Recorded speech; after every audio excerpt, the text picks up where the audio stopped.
Assalamualaikum warahmatullahi wabarakatuh. Wargi Bandung, kembali berjumpa bersama saya Siska Prima Karima, tentunya dalam ngobrol bersama PKS Kota Bandung dari kata menjadi karya. Dan pada kesempatan kali ini kita akan berbincang bersama Ibu Siti Nurjana, atau nickname-nya biasa kita panggil Teh Nonon. Ya. Assalamualaikum Teh. Waalaikumsalam warahmatullahi wabarakatuh. Hatur nuhun siang-siang, lagi saum tapi diminta waktunya buat ngobrol-ngobrol ini, bisa ya Teh ya? Ya bisa, insya Allah nggak apa-apa. Iya, hatur nuhun Teh Nonon ini atau Ibu Siti Nurjana ini adalah anggota Komisi B DPRD Kota Bandung, yang diantaranya ini membahas mengenai atau bidangnya itu adalah mengenai perdagangan, perusahaan daerah gitu ya Teh ya. Apalagi nih Teh? Pendapatan daerah. Pendapatan daerah. Udah ya, perdagangan, UKM ya. Dengan pertanian, ketahanan pangan, ya. Udah itu. Ya. Jadi sebetulnya ekonomi. Pertumbuhan ekonomi itu di bagian Komisi B. Di Komisi B ya Teh. Jadi kalau misalkan sekarang nih wargi Bandung ingin mengetahui sebetulnya Kota Bandung bagaimana sih progres pertumbuhan ekonomi Kota Bandung, harus nanyanya ke siapa? Ya ke Komisi B gitu ya Teh ya. Tapi karena ini sekarang bulan Ramadan, saya nggak akan ngebahas yang itu ya Teh ya. Boleh, tapi ini lebih ingin mendekatkan diri dengan seorang ibu dewan. Dikala posisinya saat ini perannya adalah sebagai anggota Dewan DPRD Kota Bandung, Komisi B tadi, yang memang akan maju lagi ya Teh ya untuk 2024. Nah itu kan berarti perlu persiapan yang sangat luar biasa ya Teh. Berarti udah 2 peran tuh Teh. Satu, saat ini jadi anggota dewan. Yang kedua, berarti calon lagi ya Teh ya. Itu harus sesuatu yang dipersiapkan. Yang ketiga, ibu. Yang keempat adalah istri. Berarti 4 peran nih Teh. Nah, nenek lagi. Oh nenek, Masya Allah. 5 peran Teh. Belum juga peran sosial di masyarakat ya Teh ya. Karena Teh Nonon ini seringkali berbagi ilmunya khususnya dengan tadarus dengan ibu-ibu ya Teh ya. Dengan ibu-ibu majelis taklim. Ibu-ibu majelis taklim ya. Selalu di lingkungan yang mendekatkan dengan Allah ya Teh ya. Amin. Amin. Nah Teh, di bulan Ramadan ini kita memang sudah ini ya Teh, hampir ke ujung ya Teh ya. Sudah mendekati ujung bulan Ramadan, tapi kan berarti sudah melalui beberapa waktu ini, masih ada beberapa waktu lagi yang memang akan dijalani ya Teh. Nah, di bulan Ramadan ini yang Teteh rasakan berbeda dengan tahun yang lalu apa Teh? Ya, jadi kan bulan Ramadan, bismillahirrahmanirrahim. Assalamualaikum warahmatullahi wabarakatuh. Hatur nuhun Teh Siska. Jadi bulan Ramadan kali ini memang berbeda ya. Berbeda itu dari segi, ya semuanya harus berbeda ya. Yang jelas, jadi jangan merasakan Ramadan itu sama. Apalagi berkaitan dengan kita di bulan Ramadan ini ada momen kita untuk bertakarub kepada Allah gitu ya. Sehingga apapun yang kita lakukan di bulan Ramadan harus kita niatkan untuk takarub kepada Allah gitu ya. Nah kalau kontennya bahwa kita itu ingin dekat kepada Allah ya, takarub kepada Allah, tentunya kegiatan-kegiatan di bulan Ramadan juga harus mengarah ke arah sana gitu, seperti itu. Nah selama perjalanan Ramadan ya udah hari ke-8 ini, saya bukan punya program ya, punya giat lah sama teman-teman, tadarusan keliling ya, tadarusan keliling. Karena kan saya sebagai seorang perempuan ya, seorang ibu, seorang perempuan, yang mana kalau seorang ibu-ibu gitu ya, ibu-ibu kan kalau taraweh keliling, tarawehnya ya saya cuma peserta taraweh ya. Iya, tidak mungkin jadi imam atau nggak mungkin jadi imam atau khotib gitu kan, itu seperti itu. Kalaupun bincang-bincang juga, kalau seorang ibu tuh kan perannya tadi ya multi peran, jadinya teh udah kecapean dengan enggak lah, itu mah ranahnya bapak-bapak aja gitu kan, itu seperti itu ya. Nah tentunya di sini kita harus punya niat dan tekad, juga inovasi ya.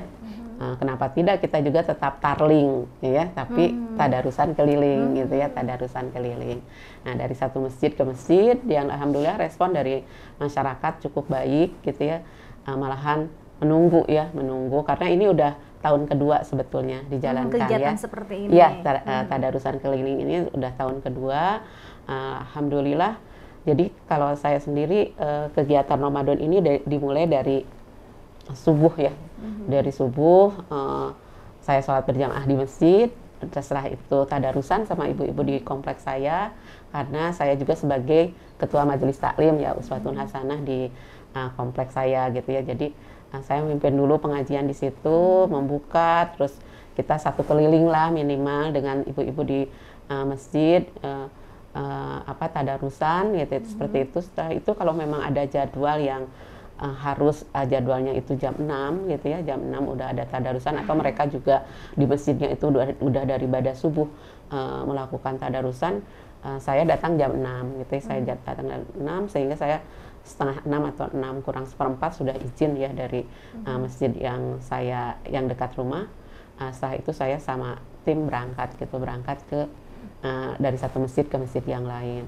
Nah, setelah itu juga tidak berhenti di situ karena memang ada jadwal yang jam 9 mulainya, jam 10 mulainya gitu ya, tadarusan itu di mana ke lapangan ibu-ibu daerah tersebut ya, itu seperti itu. Dan itu alhamdulillah artinya karena tadarusan ini biasanya ibu-ibu mengambil waktunya itu sebelum zuhur gitu ya, itu bisa 3-4 titik yang kita datangi ya satu hari ya, satu hari. Nah, alhamdulillah sampai hari ini kalau tadi itu 3 titik ya. Nah, tadi pagi ya di kompleks saya sendiri, terus ada di tempat yang lain yang jam 6, setelah itu tadi jam 10 sampai zuhur ya.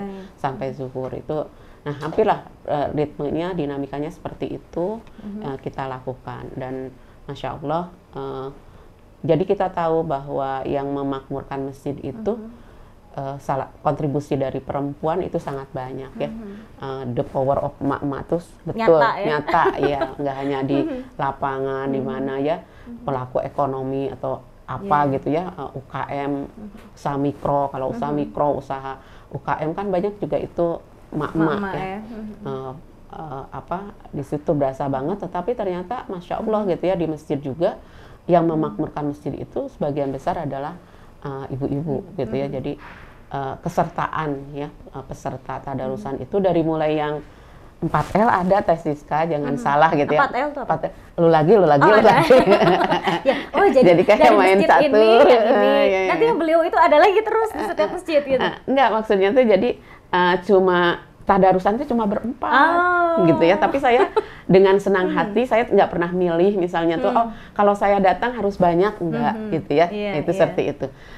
Ya kalau berempat saya datang ini ya datangi gitu ya, kalau emang mereka meluangkan waktu, Bu saya mau dong ditadarusin keliling sama ibu gitu ya, ya udah kita datengin gitu ya. Jadi ternyata di masjid-masjid itu ada yang cuma satu kelompok dan cuma berempat misalnya tuh ya, ada yang sampai satu masjid itu 8 kelompok, 10 kelompok, satu kelompoknya tuh 10 orang gitu ya. Itu jadi sampai banyak gitu ya, itu seperti itu ada gitu ya. Dan ada juga ya misalnya cuma 2 atau 3 kelompok, itu macam-macam lah gitu ya. Nah, tapi intinya itu bagaimana kontribusi dari perempuan itu memakmurkan masjid ya, menghidupkan kegiatan-kegiatan di masjid di bulan Ramadan gitu, di bulan Ramadan. Jadi sehingga kan keung gitunya kalau bulan Ramadan ini apalagi beberapa masjid yang saya kunjungi itu kebetulan deket makam lagi. Katanya Bu ini di dekat makam, ya nggak apa-apa, nggak masalah gitu ya, sambil kita doakan dong yang di makam gitu ya, untuk mereka ya Bu gitu ya, itu seperti itu. Tapi ya itu ternyata di makam juga ya, karena dihidupkan ya masjidnya, jadi nggak takut gitu ya, nggak keung gitu kan ya, itu seperti itu. Justru saya memotivasi kepada ibu-ibu teh justru harus dihidupkan biar nggak keung gitu ya kalau kita ke masjid gitu. Nah Teh, kalau tadi berarti ada yang menarik. Yang pertama, Teteh tidak melupakan wilayah sekitar Teteh ya Teh. Padahal kan dengan berkegiatan Teteh ya, kadang kan orang tuh saya yang jauh dulu deh, karena kalau yang dekat udah kenal saya sih gitu ya Teh ya. Tapi Teteh tetap memilih untuk mengutamakan yang terdekat dulu. Terus juga tadi Teteh menitik beratkan bahwa ibu-ibu atau emak-emak ini sebenarnya berdaya loh di masjid gitu ya. Berarti di sini ada edukasi yang sebetulnya bisa disebarkan melalui emak-emak gitu Teh.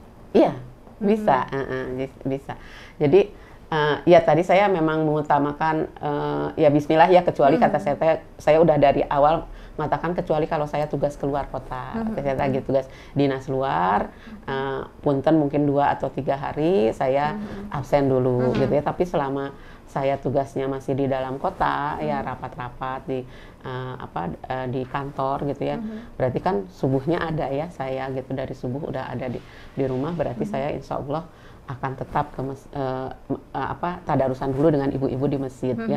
Setelah itu baru saya beredar istilahnya Itu seperti itu. Jadi ya itu juga memang menginikan kepercayaan mereka juga sih. Jadi ya mereka percaya ke saya gitu ya. Jadi saya kan waktu dulu saya pindah, saya dikenalnya itu bukan Teh Nonon, bukan Bu Siti, tapi Ibu Ngaji. Oh, Ibu Ngaji, Masya Allah. Sama anak-anak, karena ngajar-ngajar sebesar-besar anak-anak kecil gitu ya. Oh, memang udah ngajar-ngaji anak-anak kecil dari awal. Waktu pindah ke kompleks itu tuh gitu ya. Jadi karena belum punya masjid, ada rumah yang disegel, kita bilang ini asegel gitu ya. Jadi kita bikin musola, terus kegiatannya di musola itu ada pengajian anak-anak gitu ya, anak-anak. Terus ya anak-anak bilangnya mau ke ibu ngaji gitu. Jadi sampai malahan sekarang anak-anaknya karena usia anak saya sekarang ya. Berarti kan waktu dari pindah itu nggak bilang nama disematkan nama suami saya, enggak, dibilangnya kalau ke saya ibu ngaji gitu ya, ibu ngaji itu seperti itu ya. Itu jadi nah itulah kepercayaan sih gitu ya. Jadi waktu 2019 juga saya kalau di kompleks saya itu nggak ada tuh kampanye gitu ya, nggak. Ya tapi saya suka menceritakan saya aktif di partai gitu ya. Kalau kalender juga kalau orang komplek kan nggak suka juga ya dikasih kalender, dikasih amunisi yang gitu-gitu kan teh kayaknya teh jadi sampah gitu ya. Dan saya kan nyeri hati atuh ya. Saya mau ngebikin nyetak gitu ya teh. Dibuang gitu kan, jadi ya mendingan nggak dikasih gitu kan. Ya cuma dikasihnya dalam hal yang lain, mungkin perhatian apa gitu ya. Itu seperti itu. Tapi ternyata di TPS saya itu suara saya tuh suara PKS di Kecamatan Arca Manik gitu ya, itu paling besar itu di TPS saya.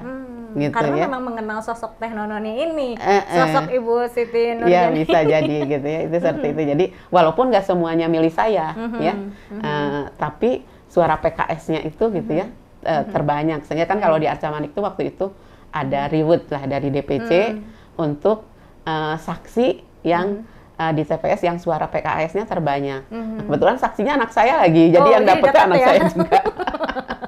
Dari Anda untuk Anda gitu. Nah, itu berarti kan dua peran ya Teh tadi.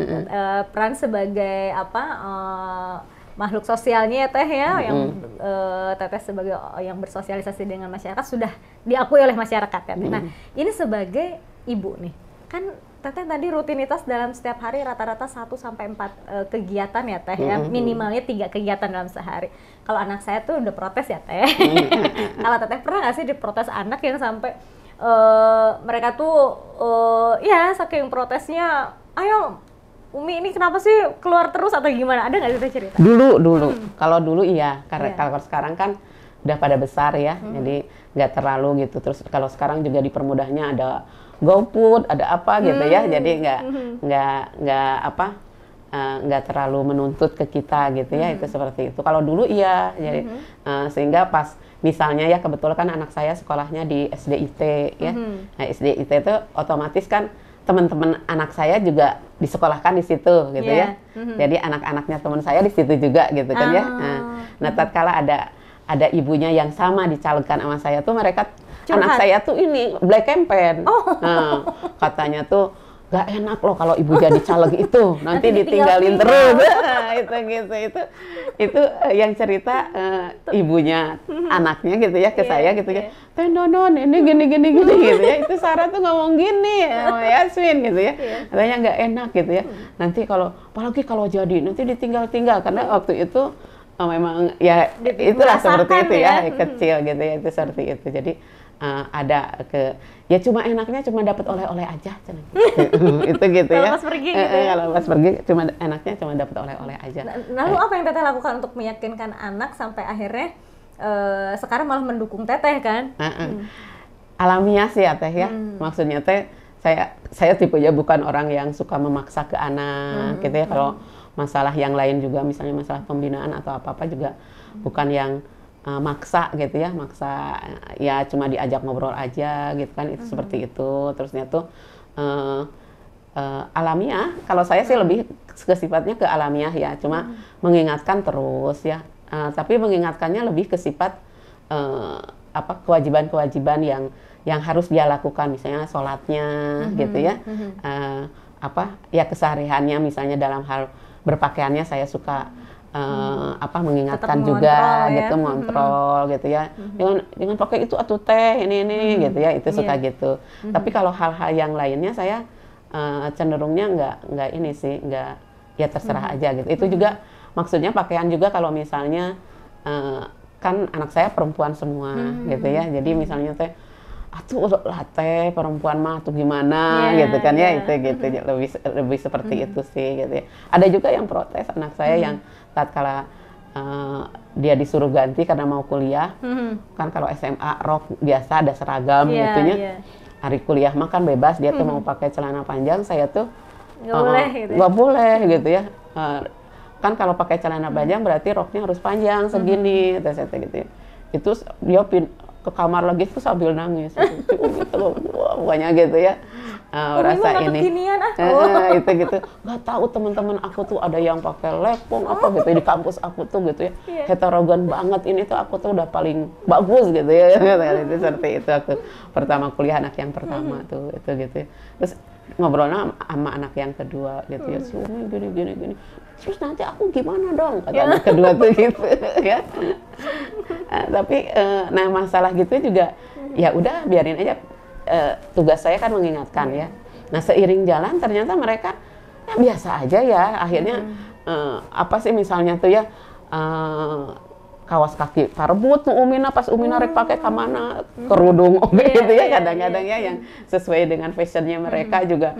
Misalnya tatkala ada yang disukain di ininya, ke ini juga, ke dipakai pinjam juga gitu gitu ya, kerudung, apalagi penitih ya gitu mah udah jelas lah gitu ya. Itu seperti itu. Jadi alami tapi ininya berjalannya nggak paksaan ya, sehingga ya kita juga nggak beban, itu seperti itu. Itu Jessica. Nah Teh, kan maju lagi nih Teh, 2024 ya Teh. Nah, pernah nggak sih Teh ada satu titik di mana Teh yang merasa aduh capek gitu Teh? Ada nggak sih? Nah kalau misalkan ada, gimana tuh cara Teteh untuk menetralisir hal tersebut Teh? Kalau capek mah maksudnya tuh ya ada gitu ya, ada. Terus ternyata yang lebih harus saya siapkan itu mental ya, mental untuk menghadapi nanti pas pada masa saat kampanye gitu ya. Karena bukan hanya mental saya tapi mental tim saya juga gitu ya, itu yang harus kita siapkan. Saya suka mewanti-wanti ke teman saya, bagaimanapun pasti ada gesekan ya, baik itu secara internal, gesekan di antar caleg dari PKS ataupun apalagi dengan eksternal gitu kan, itu seperti itu ya. Jadi kita yang harus menyiapkan mental itu, terus juga mental dengan penyelenggara pemilu itu sendiri, baik dari Panwaslu-nya, Bawaslu-nya, itu seperti itu ya, atau misalnya keamanannya ya dari kepolisian, apa namanya istilahnya. Itu juga yang membuat kita tidak nyaman gitu sebagai seorang perempuan yang terjun ke masyarakat, diikutin terus Teh Siska itu gitu. Jadi waktu 2019 itu saya dan tim itu diikutin kemana aja. Itu gitu. Sampai mau upah aja diikutin gitu kan ya, itu gitu. Ternyata iya mah yang jelas upah mah pasti marawa budaknya itu gitu. Itu gitu ya. Ini mah internal Pak gitu ya. Itu sebenarnya sampai kesel gitu. Kok tahu ya saya kesini dan saya tuh lapor lamun bade kalau mau kampanye itu kan kita bikin laporan bahwa ini di titik ini, titik ini. Tapi pada saat saya mau kegiatan internal partai gitu ya, saya kan nggak pernah melaporkan, tapi nahabet ayah gitu ya, saya nahabet lu ngelesnya teh Bu, kalau gitu teh ini tandanya Ibu mau menang cina gitu ya, itu gitu. Amin. Amin waktu itu. Tapi bukan gini caranya Pak gitu. Lihat teman-teman saya itu, kunaon sih itu ngikutin terus gitu ya. Nah itu jadi ternyata mental seperti itu perlu kita siapkan Teh Siska gitu ya, mental saya secara pribadi, teman-teman, karena tim saya banyak, bukan banyaknya lagi ya, sebagian besar ibu-ibu gitu ya, ibu-ibu semuanya ya, teman-teman saya ya, ya pokoknya emak-emak semua lagi gitu ya, itu seperti yang tentu aja pasti main perasaan gitu ya, dan memang sih risih ya, mungkin yang bapak-bapak juga tatkala diajak jadi tim Teh enak oke gitu, masa sih ya saya harus menjual ibu-ibu gitu ya, ibaratnya begitu ya. Jadi ya saya udah itu ya, itu seperti itu. Terus kalau suami sendiri kan memang tidak boleh ya, tidak boleh ikutan kampanye apa-apa. Jadi dia apa sih, nggak bisa gitu ikut ke lapangan seperti itu karena pekerjaannya juga gitu kan, itu seperti itu ya. Jadi ya udah saya sama teman-teman aja. Sekarang juga hari ini Ramadan sekarang juga dari mulai pertama Ramadan sampai sekarang tuh ya sama teman aja gitu, sama bestie-bestie lah. Berarti dikuatkan ikatan ininya ya Teh? Iya, Ikatan batin antara temannya ini ya Teh. Nah, mungkin nih Teh, wargi Bandung juga ya, ada yang mungkin kiprahnya berbeda dengan Teteh, tapi mirip-mirip lah Teh. Kayak misalkan wanita karir lah, atau mungkin yang memang menjadi tulang punggung keluarga. Apa yang harus memang disiapkan oleh para perempuan-perempuan ini Teh?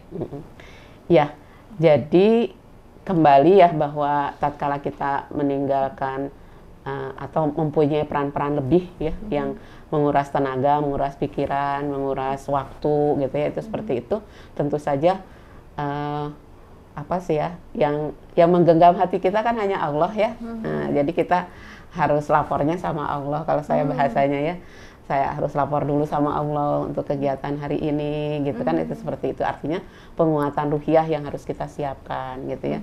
Nah, kalau tanpa penguatan ruhiyah itu yang kayaknya jadi apa ya, kosong mungkin Teh Siska. Jadi itulah yang kalau kita kuat persiapan ruhiyahnya gitu ya, kita berhusnudzon aja sama Allah gitu ya, karena kan Allah juga sesuai dengan prasangka hamba-hambanya gitu ya. Jadi pasti Allah bantu kalau kita mohon sama Allah, Allah pasti bantu. Kalau kita juga toh saya yakin PKS kan partai dakwah ya, partai dakwah yang pasti saya suka menginikan sih, baik itu di kegiatan RKI atau di kegiatan saya sebagai anggota DPRD ke masyarakat.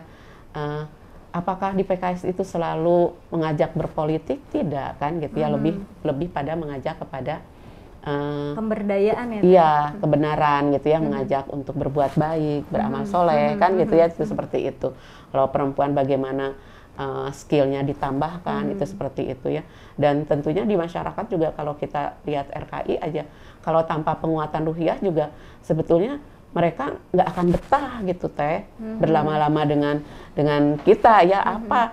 Nah, perlu mereka juga dikuatkan secara ruhiyah gitu ya, dikuatkan secara ruhiyah sehingga pengalaman mungkin dari kita yang sudah lama berkecimpung di dakwah gitu ya, terus kenapa kok kita betah di PKS, itu juga harus kita sampaikan ke ibu-ibu di RKI gitu kan, itu seperti itu ya. Artinya nanti kembali bermuara kedekatan kita kepada Allah, bagaimana kita menjalin hubungan kedekatan dengan Allah itu misalnya dengan menjaga amalan-amalan pribadi ya, baik itu ibadah-ibadah sunnahnya gitu ya, itu seperti itu semampu kita. Saya tidak menekankan, kan suka ada nih kalau di sini juga kan kata saya suka hiri, kita besanan, jangan besanan sama Bu Nonon, nanti dites hafalannya harus 30 juz gitu ya.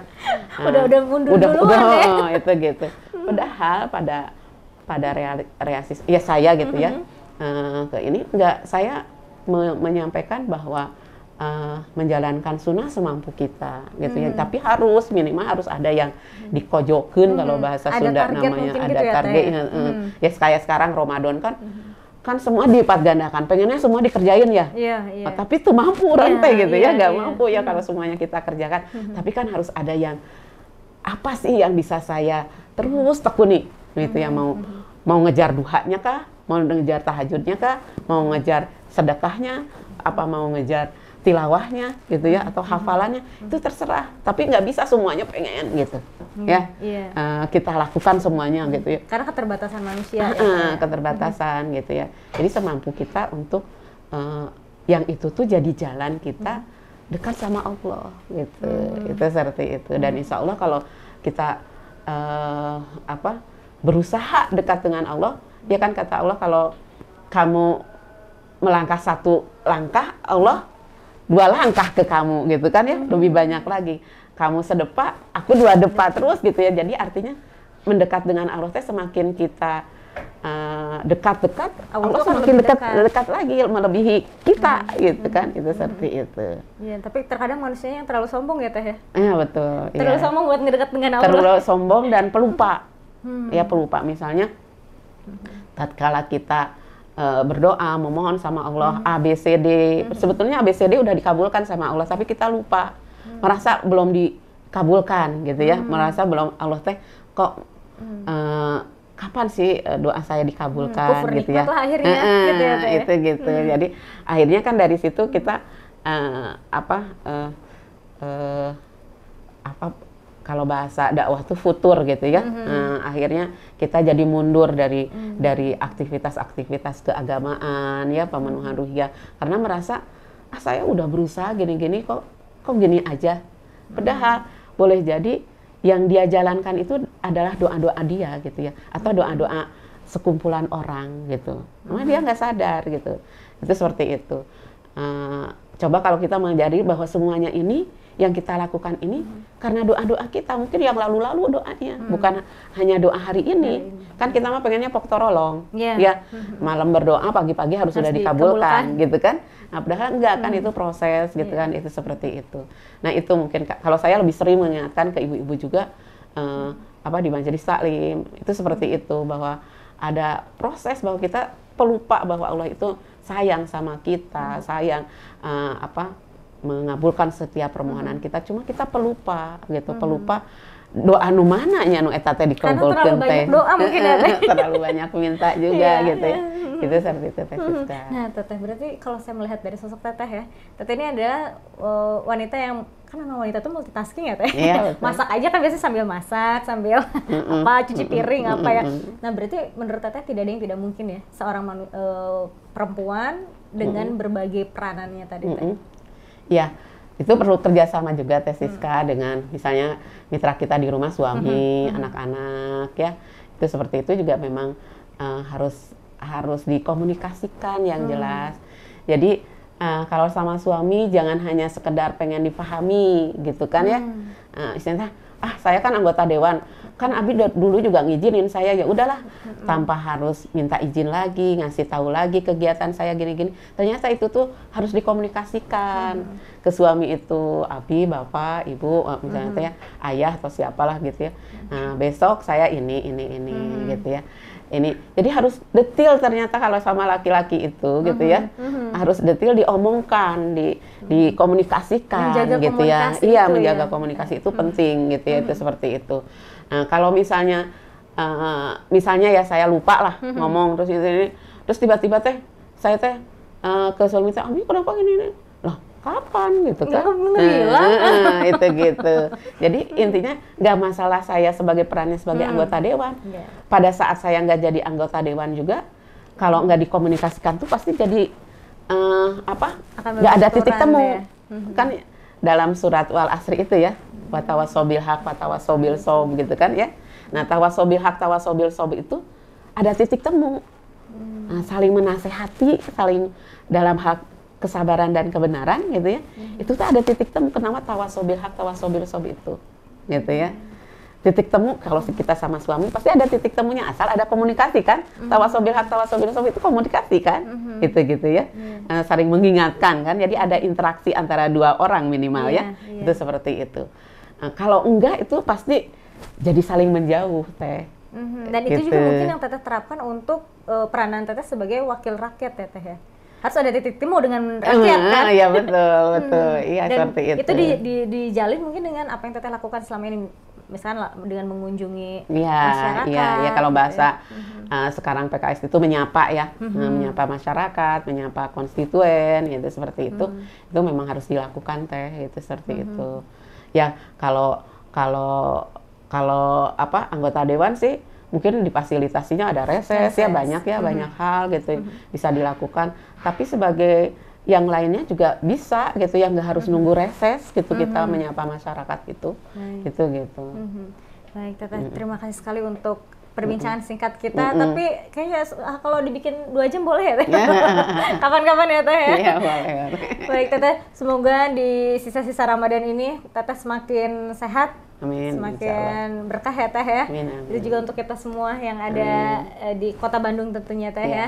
Sehat selalu ya Teh ya. Hatur amin. nuhun. Sami-sami. Ya, Assalamualaikum Ya. warahmatullahi wabarakatuh. Waalaikumsalam warahmatullahi wabarakatuh. Iya, pemirsa Wargi Bandung, itu tadi perbincangan kita dengan Ibu Siti Nurjanah dari Komisi B DPRD Kota Bandung. Saya Siska pamit undur, kita akan berjumpa lagi dengan perbincangan lainnya tentu saja masih di Ngobrol bareng PKS Kota Bandung dari Kata Menjadi Karya.